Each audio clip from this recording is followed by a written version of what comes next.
Hello, guys, and welcome back to this channel.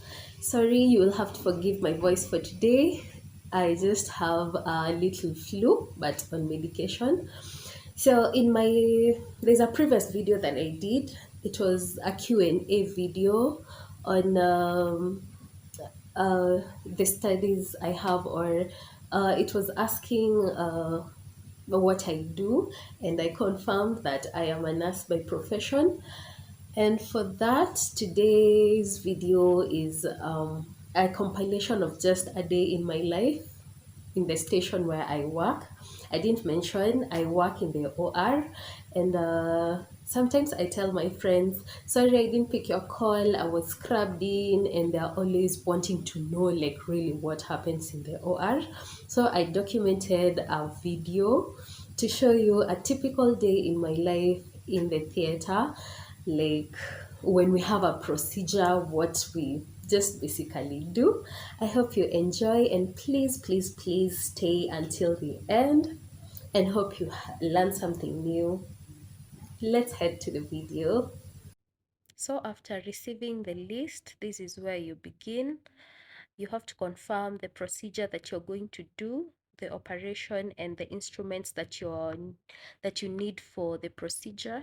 When you come to the procedure room, this is where you do the setting. This is the setting room, to be precise.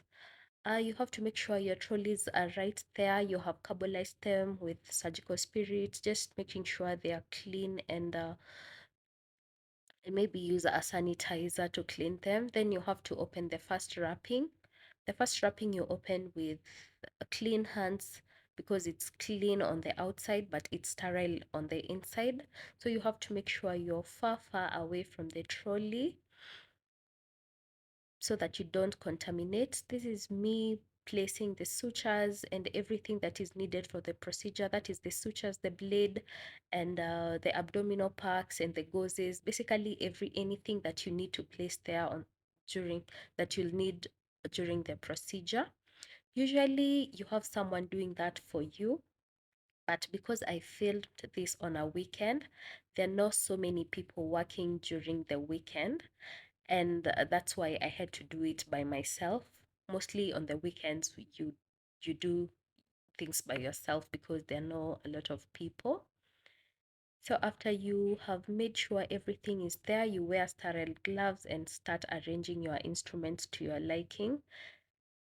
I like arranging mine from the cleaning all the way to closing the uterus, because I am the one who is going to be in for the procedure. I like arranging mine the way I like picking them from the trolley.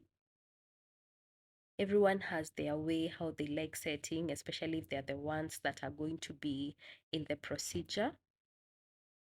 So you just have to make sure they are neat and they're neatly arranged and they are within your reach, so that you don't have to struggle or mess up the trolley with instruments when you are already intra-op. Those are the gauzes. So you have to count all of them, how many they are, as you load them on the cleaning equipment. So the essence of counting is because at some point when you close the uterus, you have to recount how many they were, the ones you began with and the ones that you have already used, to make sure you did not leave anything inside. So that's just prepping with the drapes and the gowns, then prepping the anesthetic tray. That's the tray for the anesthesia.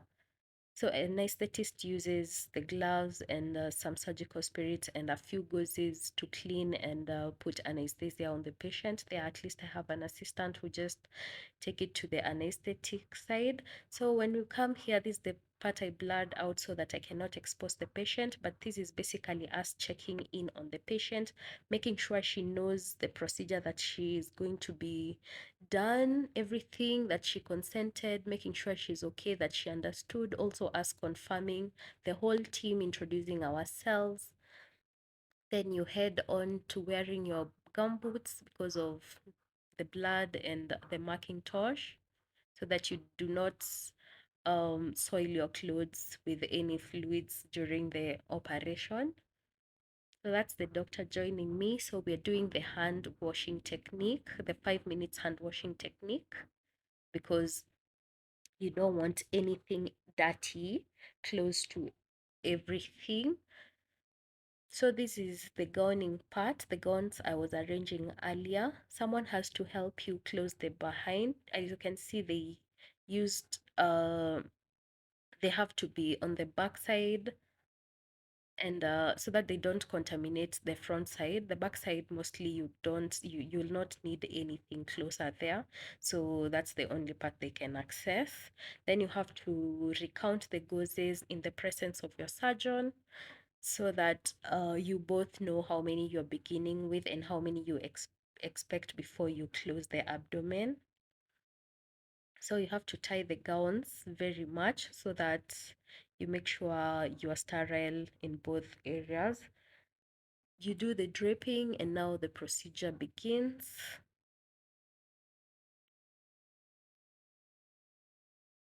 When you're doing the procedure, as the assistant, you have to make sure that you're really, really keen and you know what follows what, so that the doctor doesn't have to keep asking for instruments. You need to know the instruments and the steps, so that you just hand out the instruments without having to ask each other anything. The baby nurse is ready to get the baby now. It's not usually a long procedure. So at this point, our baby is already out. So the nurse is given the baby, and as we proceed with the cleaning of the uterus and the suturing.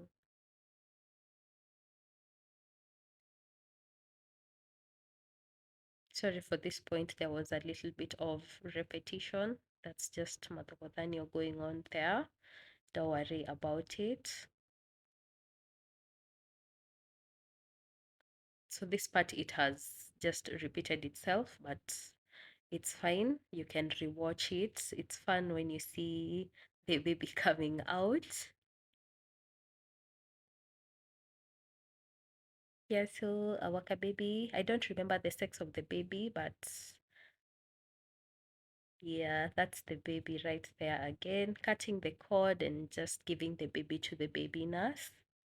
Yes, to go proceed with the cleaning. So that was it for today's video. I hope you had fun, and thank you so much for staying until the end. I am so overwhelmed by the love I get from you guys. And I'm just hopeful to make more interesting videos about my career, and also as we navigate the positive mind thinking and happy thoughts. Bye.